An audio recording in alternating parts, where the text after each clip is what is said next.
friends, welcome to Joy Classroom. Today classல நம்ம TNTET exam psychologyல next question பார்க்கலாம். மாணவர்களின் வருகையை அளந்தறிய ஆசிரியர் பின்வருவனவற்றுள் இம்முறையை கையாளலாம். எந்த முறை அப்படின்னா தெரிவுகோள், அதை நம்ம கையாளலாம். கணிதத்தில் பலவீனமான மாணவர்கள் மொழி பாடத்தில் சிறந்து விளங்குவது எவ்வித நடத்தையை சாரும் அப்படின்னு கேட்டிருக்காங்க. இதோடைய ஆன்சர் ஈடு செய்தல்.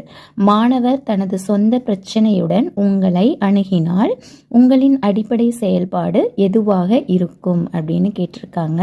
ஸோ இதோடைய ஆன்சர் பிரச்சனையின் காரணங்களை பகுத்தாய்தல்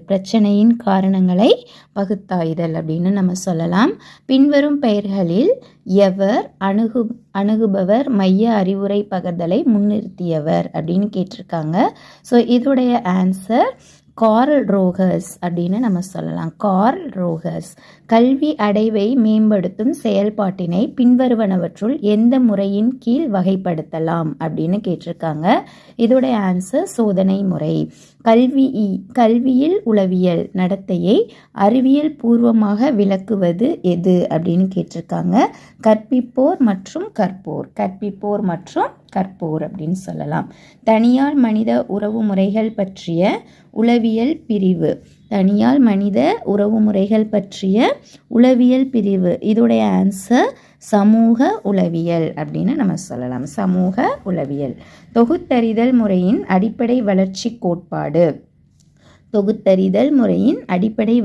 கோட்பாடு எதுன்னு பார்த்தீங்கன்னா பொதுவானவைகளிலிருந்து சிறப்பானவை விதி. அறிவுசார் வளர்ச்சி படிநிலைகளில் குறியீட்டு சமன்பாடுகளை புரிந்து கொள்ளும் நிலை, இதை நம்ம என்னன்னு சொல்லலாம், முழு செயல்நிலை அப்படின்னு சொல்லலாம். பார்வை வழி கற்கும் மாணவரை நீ சந்திக்க நேர்ந்தால் பின்வருவனவற்றுள் எந்தவித கற்றல் முறையை அவர்களுக்கு தெரிய செய்வீர் அப்படின்னு கேட்டிருக்காங்க. ஸோ இதோடைய ஆன்சர் கருத்து படங்கள். பார்வை வழி கற்கும் மாணவரை நீ சந்திக்க சேர்ந்தால் பின்வருவனவற்றுள் எக்கற்றல் முறையை அவர்களுக்கு தெரிய செய்வீர் அப்படின்னா கருத்து வரைபடங்கள். இரு குழந்தைகள் தங்களது பெற்றோரை பற்றிய குறைபாடுகளை பற்றி பேசிக்கொள்ளுதல் எவ்வகையை சார்ந்தது அப்படின்னு கேட்குறாங்க. ஸோ இதோடைய ஆன்சர் பார்த்தீங்க அப்படின்னா இந்த இதில் பெற்றோர் புறம் தள்ளுதல் அப்படின்னு இருக்கு. நெக்ஸ்ட்டு மிக குறைந்த குடும்ப ஆதரவுன்னு இருக்குது. தனிப்பட்ட பெற்றோர்களின் அதிக பாதுகாப்பு. இதோடைய ஆன்சர் பார்த்தீங்கன்னா ஃபர்ஸ்ட் 3 ஆன்சர்ஸ் நம்மளுக்கு கரெக்டாக இருக்கும். நெக்ஸ்ட் பாருங்கள், மனவெழுச்சி நுண்ணறிவுடன் தொடர்புள்ள முக்கிய பெயர் என்ன அப்படின்னா டேனியல் கோல்மேன். வேறுபாடுகள் அதிகமுள்ள வகுப்பறையினில் ஆசிரியர்